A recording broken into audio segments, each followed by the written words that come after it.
ನಾನು 2012ರಿಂದ ಸರಳವಾಸಕ್ಕೆ ಜಾಯ್ನ್ ಆಗಿದ್ದೆ. But has A MD ಆಗಿ ಅವ್ರು ಟ್ರೀಟ್ ಮಾಡ್ತಿದ್ದಿಲ್ಲ, ಹ್ಯಾಸ್ ನಮ್ಮ ಮಕ್ಕಳ ಥರ ಅಂತ ಟ್ರೀಟ್ ಮಾಡ್ತಿದ್ರು ಅವರು. ನಾನು ಬಿಟ್ಟು ಈಗ 2 ವರ್ಷ ಆಯಿತು.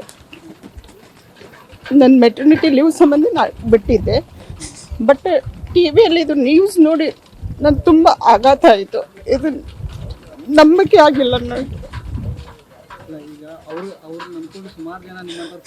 ಸಾವಿರಾರು ಜನ ಸರ್, ಅವರು ಒಂದು ರೊಟ್ಟಿಯಲ್ಲಿ ಯಾವಾಗಲೂ ಹೇಳ್ತಿದ್ರು ನಮ್ಮ ಗುರೂಜಿ, ಒಂದು ರೊಟ್ಟಿಯಲ್ಲಿ ಎಲ್ಲರಿಗೂ ಸಮಪಾಲಾಗಿ ನಾನು ಹಾಕ್ತೀನಿ ಅಂತ. ಯಾವುದೇ ಆಗಲಿ ನೇರವಾಗಿ ಯಾವುದೇ ರೀತಿ ಫ್ರೆಶರ್ ಅನ್ನೋದು ಇದ್ದಿದ್ದಿಲ್ಲ. ಹ್ಯಾಸ್ ಅ ಫ್ಯಾಮ್ಲಿ ಥರ ನಾವು ಎಲ್ಲರೂ ಇದ್ವಿ. ನಮ್ಗೆ ನಾವು ಕಂಪ್ನಿಗೆ ಬಂದು ಕೆಲಸ ಮಾಡ್ತಿದ್ದು ಒಟ್ಟು ಅನಿಸ್ತಿದ್ದಿಲ್ಲ ನಮಗೆ. ಆ ಥರ ಫ್ರೀಡಮ್ ಇತ್ತು ನಮಗೆ. ನಮಗೂ ನಂಬಕ್ಕೆ ಆಗ್ತಾ ಇಲ್ಲ ಸರ್. ಅವರು ಹೆಡ್ ಆಫ್ ದಿ ಡಿಪಾರ್ಟ್ಮೆಂಟ್ ನೋಡ್ಕೋತಾ ಇದ್ರು. ಈಗೇನು ಮಾಡಿ ಹೋಗಿದ್ದಾರಲ್ಲ, ಹೆಡ್ ಆಫ್ ದಿ ಡಿಪಾರ್ಟ್ಮೆಂಟ್ ನೋಡ್ತಾ ಇದ್ರು. ಅವ್ರಿಗೆ ಕೂಡ ತುಂಬ ಅಂದರೆ ಎಲ್ಲನೂ ಅಥಾರಿಟಿನೂ ಎಲ್ಲ ಕೊಟ್ಟಿದ್ರು ಅವ್ರಿಗೆ. ಬಟ್ ಈ ಥರ ಮಾಡ್ತಾರಂತೆ ನಾವು ಊಹೆ ಕೂಡ ಮಾಡೋಕ್ಕಾಗ್ತಾ ಇಲ್ಲ.